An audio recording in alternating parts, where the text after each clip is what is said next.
Hello, everyone! What a wonderful day! Welcome to our subject of MASA 7112, which is the current trends and issues. For today, we will gonna talk about the science education in Norway. To formally start our session for today, let me introduce myself. My name is Miss Dayan May Refugio, this day's presenter. Let's have the lesson coverage.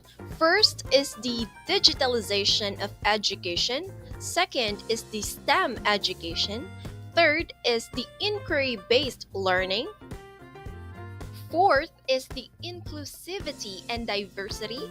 Fifth is the environmental education. Sixth is the assessment and evaluation. Seventh is the teacher training and professional development. Eight is the interdisciplinary learning. Nine is the global perspectives. 10th is the challenges in recruitment and retention. And the last is the curriculum reforms. The first part of our presentation is the current trends of the science education in the Norway. Let's have the digitalization of education. The use of digital resources, online learning platforms, and tools to support both in class and remote learning. So after the pandemic, Norway eventually embraced the blended learning. And in terms of science education, since science has laboratories and experimentations, with these platforms, through digitalization of education, Norway achieved the best possible learning experience that the students have in their country. Since we are already here in the digitalization part of Norway's science education, let's delve into the first application that is rampant to the science education and to all education platforms of Norway. First is the Kahoot. Kahoot is an application that allows teachers to create and share quizzes, surveys, and discussions. So, in my personal takeaway with this application, I already encountered and used this kind of platform. And to be very specific, it is very interactive. Now, Kahoot is a game based learning platform that allows teachers to create quizzes. It's widely used for interactive learning and engagement in classrooms. So, in Norway, during the pandemic or before the pandemic, they already have this kind of application. So, it is just an application, basically a website for PCs, but in mobile phones, it can be used in a very simpler way through application. Now, quiz-based learning is one of the features of this application. It allows educators to be informative and to be used for formative assessment, reviews, and means of introducing new topics through games and interaction. It also has the feature of gamification, or the known as the gamified approach, to allow the students to encourage the students to participate in questions on their devices. Next, it also has the feature of engagement. So the competitive and fun nature of Kahoot, which is just more on fun, that students cannot just barely just have discussions on some subjects, for example, the science, but it is also more on the interaction and cooperation in both teacher and the students. The next application that is widely embraced by Norway education is the Duolingo. So Duolingo is a language learning app that helps learners practice and improve their language skills. So I also have this kind of experience with Duolingo, and I try to learn how to speak Spanish, and Duolingo really helped me with learning of Spanish. But however, Duolingo doesn't just introduce Spanish learning of language, but it also have different kinds of languages offered, such as French, American, Japanese, etc. Now, in Norway, since Norway is a very progressive country, it is one of the richest country to be exact. Duolingo is the platform that helped the Norwegian community embrace any other languages and be open with the interactions with any other country. So Duolingo is an application offered in every classrooms of Norway. So one of the features of this application is the language courses. So it has the numerous languages, including the language of Spanish, French, English, and other thought languages. It also have gamified learning. So same with the Kahoot, Duolingo is more on learning language, but in the form of games as well. Another is it has short lessons. So aside from games, it also has a short discussions in which, in a simpler term, since it is a language application, it needs to have a lessons or discussions, but it is in a short lessons to cope up with the short span attention and retention of the students. Next is it has variety of exercises. So aside from games, it also has different kinds of exercises that encourages the students to be interactive, to be very participative in every lesson. Another learning platform that Norway embraced is the application known as Scratch.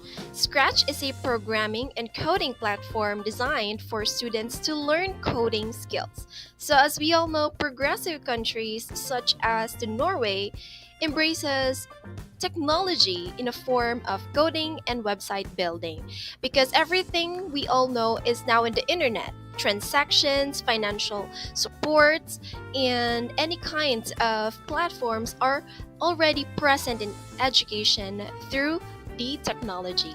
Now, in Norway, since they prepare their citizens for more interactions to technology, the application of Scratch is highly embraced and introduced to every schools for them to be prepared for the future in which technology will eventually be thriving. Now, one of the features of Scratch is the block-based program. So, Scratch-based or uses a block-based coding interference where users create scripts by snapping together blocks that represents code elements. So, programming and coding is more on codes, the combination of letters. So, since it is kind of difficult in its complicated way, this Scratch makes it easier. Another feature of Scratch is the interactive and creativity. So, since Scratch has lots of codes, the students are highly encouraged to create their own codes that might be useful in the future. Last application feature for Scratch is the online community. So online community, it embraces the culture of being open with one another to share the knowledge and skills of coding to every Norwegian student. The last application and the most application used by Norway, in which Norway is very, very much proud of, is the application they built known as the National Bibliotek, or in English, it is termed as National Library of Norway. This application has the feature of legal deposits, so the library is responsible for collecting, preserving, and cataloging all published materials in Norway. So everything that is published, even in ancient times, are already stored here in this National Library of Norway. Another feature is the digital archives. So archives are very sensitive. It needs to be stored in a very locked and secured place. But here in Norway, they did an application, they did a website that is just digitalized. So if someone or a student or a researcher wants to know the history of Norway in a sense that they are very much far from the country, they can definitely be in the digital platform of National Library of Norway just to research for newspapers, books, manuscripts, and photographs even in ancient times. The last feature of this application is the research support. So Norway is very well known in research. They really encourage everyone to do research because it's for the common good as well. So, research support, the library provides resources and support for researchers, scholars, and students, including the access of wide range of academic and historical materials. That's how they preserve their history and they preserve who they are through this library. Since we are done with the applications that are rampant and well embraced by Norway's educational system, let's go back to the trends of science education of Norway. The next is the STEM education. So, in this trend, and feature, it aims to improve the STEM instruction, foster student interest in their fields, and address potential skill shortages in the labor market. It improved the STEM instruction, in which part of the statement underscores the need to enhance the quality of teaching and learning in STEM subjects. So, science in education is really not disregarded because it serves as their basis, their foundation for their improvement, and they consider science as the future itself. So, basically, science is something that they cherish the most. It also indicates the fostering of student interest in STEM fields. So, STEM, as a science and mathematics field, they take it as a demand or to meet the demands of the future workforce and to encourage more students to pursue careers in STEM. So, next is the addressing the potential skill shortages still in the STEM education. So, the skill in STEM includes engineering, architecture, medicine, etc. Many countries face skill shortages in STEM related industries, while here in Norway, they mitigate these shortages. Educational systems need to be aligned to the needs of the labor market. So, since they are embracing this kind of education, they are really into building infrastructures. That's why they encourage the students to embrace STEM education because it is still for the common good of the country. Let's have the inquiry based learning. Students are encouraged to explore scientific concepts through hands on experiments, investigation, and critical thinking. Here in Norway as well, has been moving towards inquiry based learning aside from traditional approach. It is to encourage engagement from the students that captures their interests and curiosity, that involves the active participation and experimentation to solving problems, that includes hands-on approach to more engaging than passive learning than the traditional lectures. In science education as well, through inquiry-based learning, it deepens the understanding towards the students' scientific concepts. By exploring and experimenting, students develop a deeper understanding of scientific principles. So, with these scientific principles, it engages the students to become more participative and be critical thinkers. In critical thinkers as well, it lets the students learn to ask questions, to analyze information, and to draw their own conclusions out and from experimentation and critical observation. Lastly, it has the feature of problem solving skills. So, as we all know, Norway is very much engaged to researches. So, through research, there are rampant problems that needs to be addressed. With this inquiry-based learning, it helps the students to be well equipped with everything that will be challenging to them, especially solving problems. In inclusivity and diversity part of science education in Norway, it emphasized the increasing of representation of women and underrepresented groups in STEM fields. As we all know, Norway is very much rampant to research. That's why they encourage the women to be participative, to be part of the revolution of science education. This also includes the policies and programs designed to reduce the gender and socio-economic disparities in STEM education and careers. This also features the equal opportunities to both men and women, though men in this country is very much well known and established. However, due to the changes in their education, especially in science, they encourage women to be one of the foundations as well, together with the man.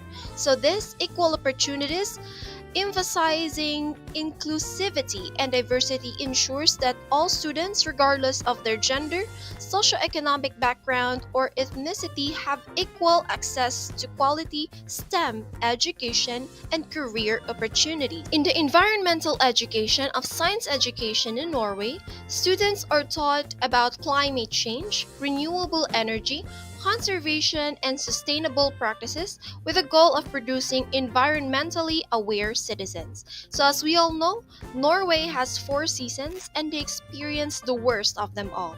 That is why they prepare the future generations to be environmentally aware and be conservative towards the nature. Given the Norway's strong commitment to environmental sustainability, environmental education has become a priority.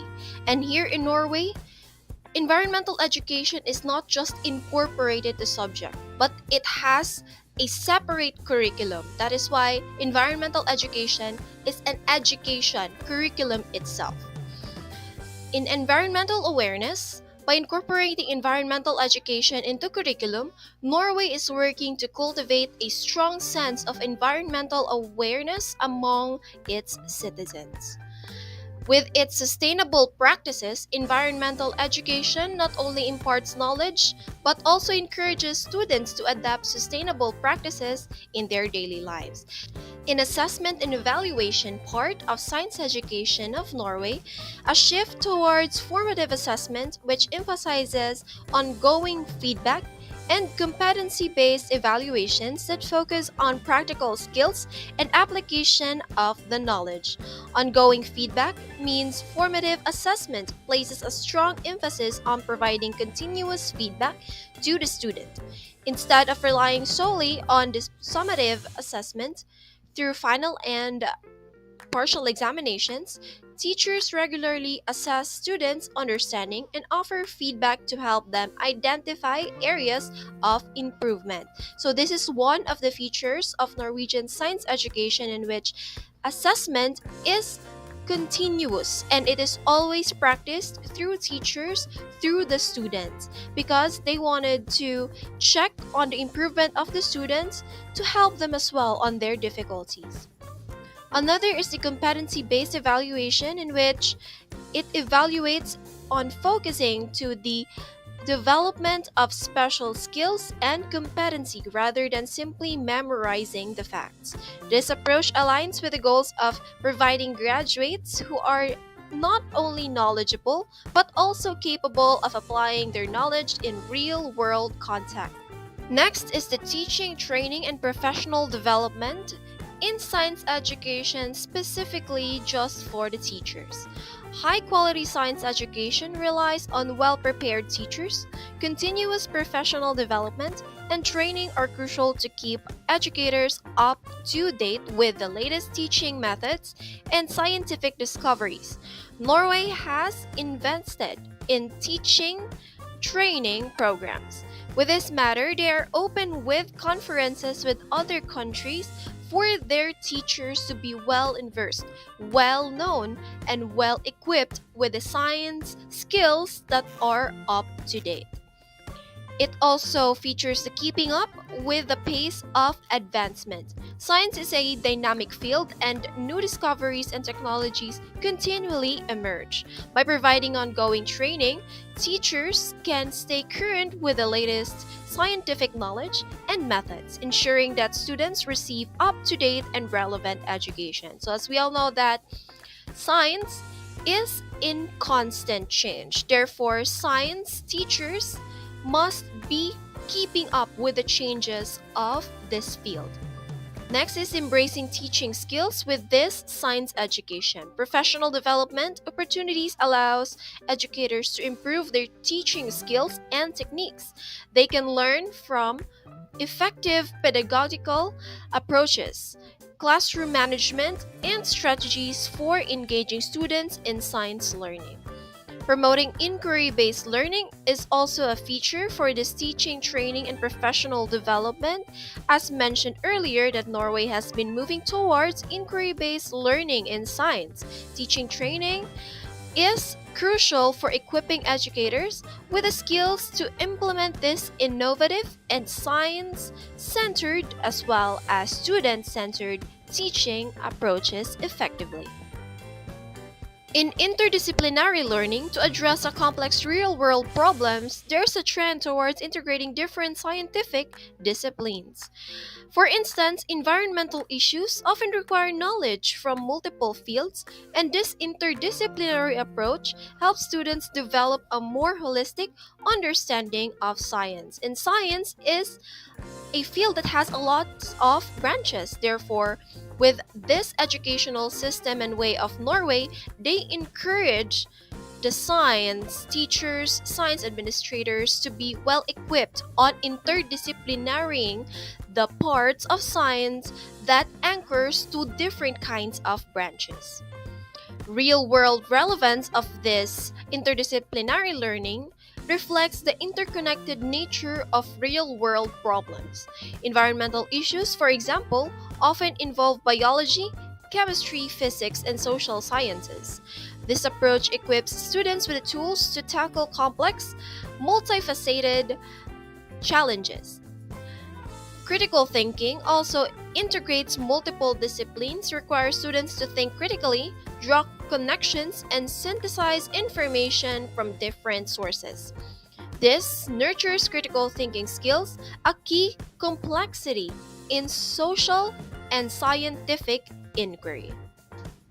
Norway is also looking forward for global perspective in which science education in Norway has increasingly integrating global perspectives, encouraging students to think about how scientific challenges and solutions have international relevance. With their present studies on researches, they inculcate science as a fundamental aspect in which they wanted to connect with other countries with the solutions that they come up. Global awareness also introduces global perspective in science education that helps students to develop a broader understanding of scientific challenges and solutions by considering their international relevance.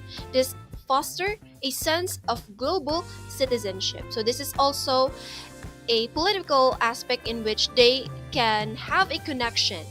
Norway seemed to be a perfect country, but it also addresses issues and problems.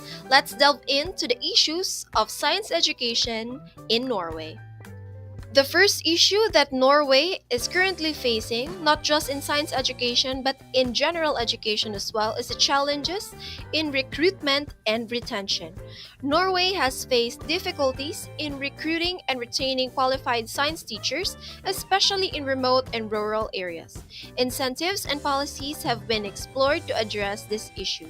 That is why they encourage the outside citizens of the countries to be well informed that they are needing of science teachers or other subject teachers because of their increasing population and due to the extreme temperatures that they have the problems and challenges in recruitment and retentioning of the teachers. This also is a result of geographic factors in which remote and rural areas in Norway may less appealing to the teachers due to the factors like isolation, harsh weather conditions, and limited access to amenities. Limited professional development as well through the rural areas.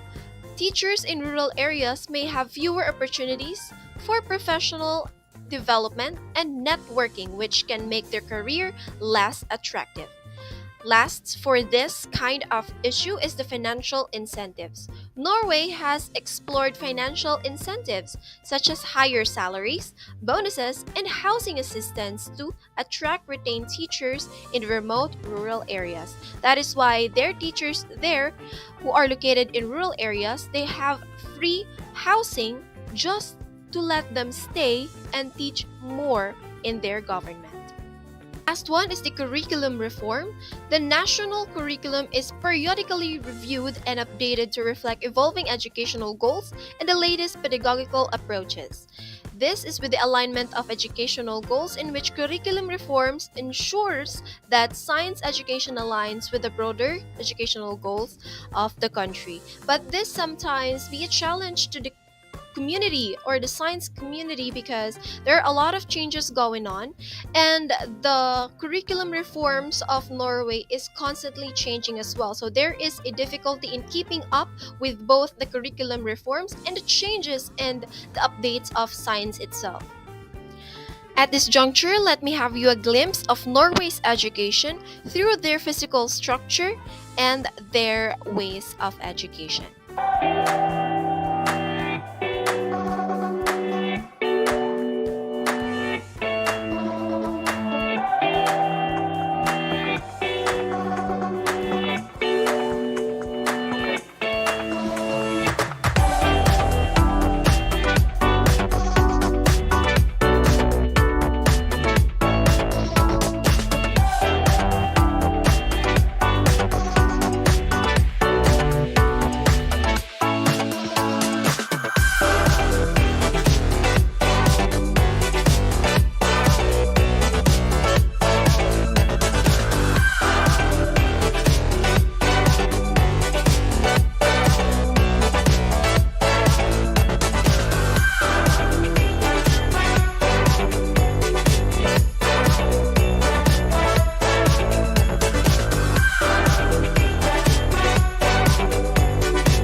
Thank you very much for listening and for exploring with me with the science education of Norway.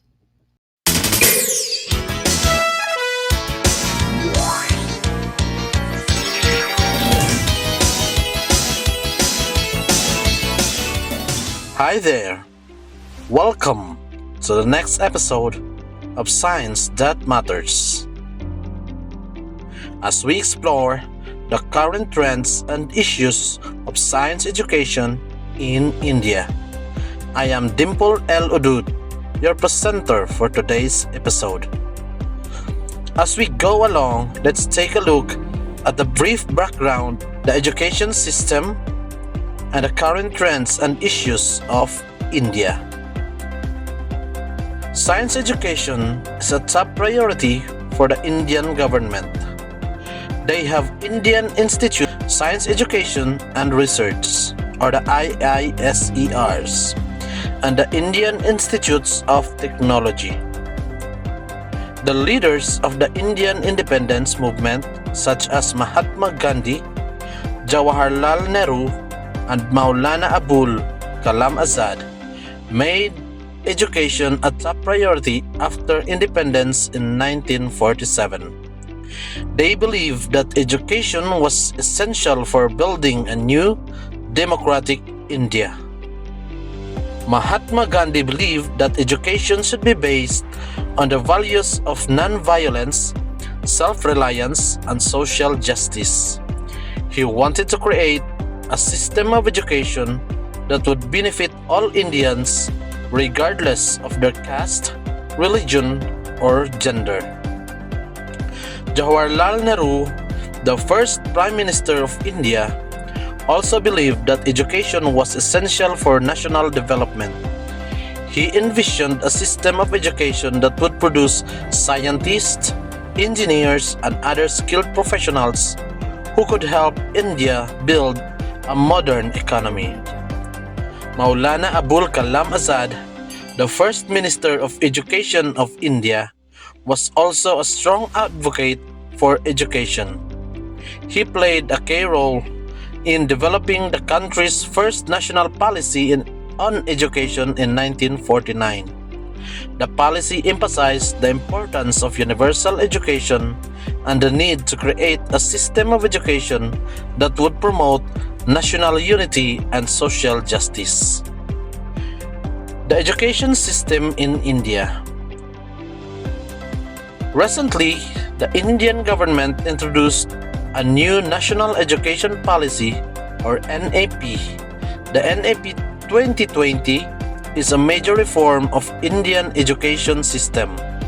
It aims to make Indian education more holistic, inclusive, and relevant to the 21st century. The National Education Policy is a comprehensive framework for elementary education to higher as well as vocational training in both rural and urban India. The policy was approved by the Union Cabinet of India on July 29, 2020 and came into effect in the academic year 2022 and 2023.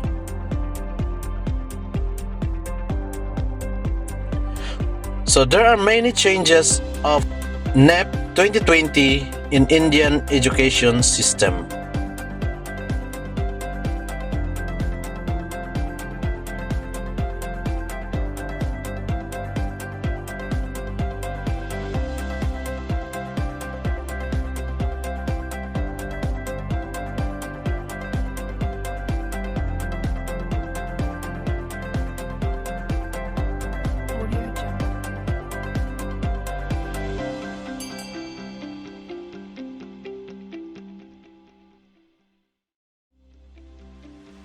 The new structure consists of 4 stages.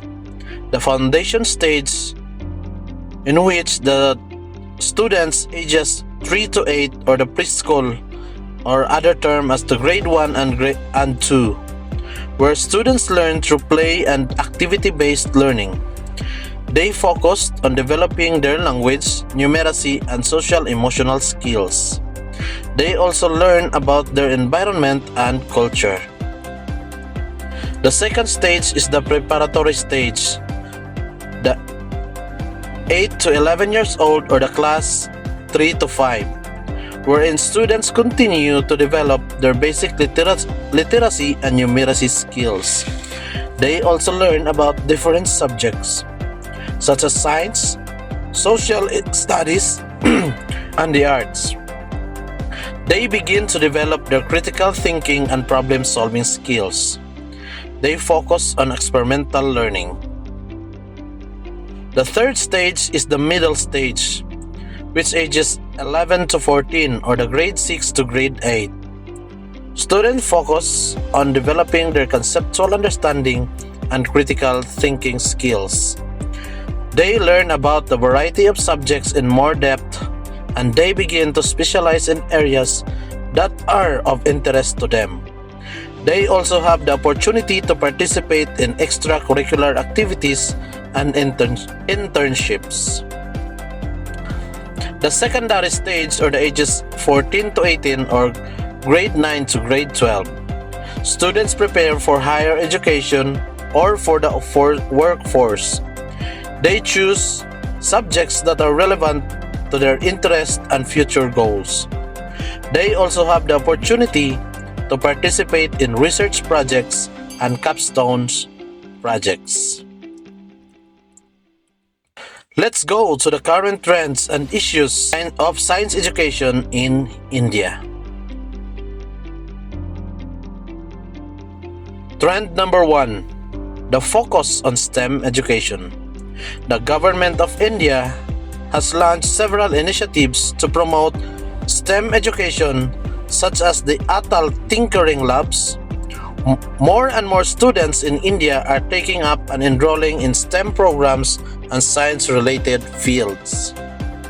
The Atal Tinkering Labs initiative is a government of India's program that aims to provide students with access to hands-on learning opportunities in STEM. The Atal Tinkering Labs are equipped with a variety of tools and equipment, such as 3D printers, laser cutters, and robotics kits. Students can use these tools to design, build, and test their own creations. The Atal Tinkering Labs have been successful in engaging students in STEM learning and in developing their creativity and problem-solving skills.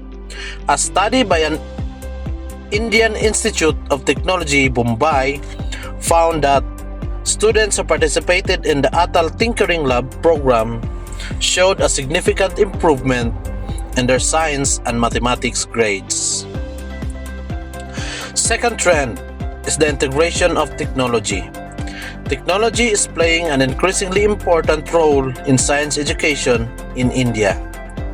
Many schools in India are now using educational technology tools such as online simulations, virtual reality, as well as the augmented reality to teach science concepts. These tools can help students to visualize abstract concepts and to experience real-world phenomena that would be difficult or dangerous to study in a classroom setting. For example, students can use online simulations to learn about the solar system, the human body, and chemical reactions. They can also use virtual reality to explore different ecosystems and to visit historical sites while they are still in their safe space. Another trend is the active learning. Science educators in India are moving away from traditional teaching-centered teaching methods and towards more active learning approaches. Students are now encouraged to learn science by doing, through hands-on experiments, projects, and problem-solving activities. One example of this is the Science Exhibits program in India, where students across the country showcase their ideas through invention and innovation. Let's go to the issues and the challenges that are being faced by the India's science education. First issue is the digital divide. This refers to the gap between those who have access to digital technologies and those who do not.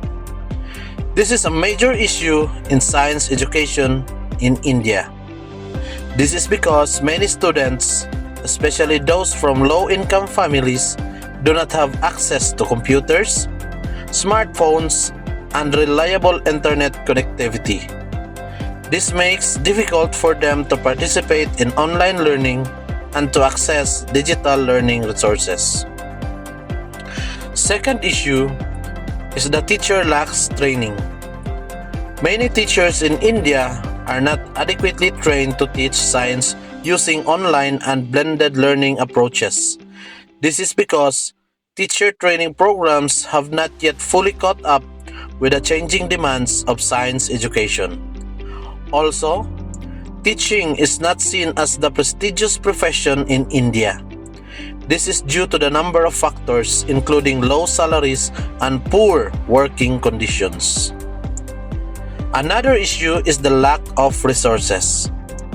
Many schools in India lack the basic resources needed to teach science effectively, such as laboratories and equipment, especially the schools that are located in remote areas. In conclusion, India's education system is undergoing a transformation with a growing emphasis on science education. This is essential for India to compete in the global economy and to address complex challenges such as climate change and public health. While there are still many challenges to be addressed, such as lack of resources and infrastructures in many schools, there are also a number of positive trends, such as the increasing interest in STEM education among Indian students and parents. The Indian government has made science education a priority. It is important to continue to invest in this area in order to ensure that all Indian students have the opportunity to learn and to thrive. And that's all for the science education, the trends and issues in the nation of India. Thank you so much, and once again, this is Dimple L. Udud for the Science That Matters.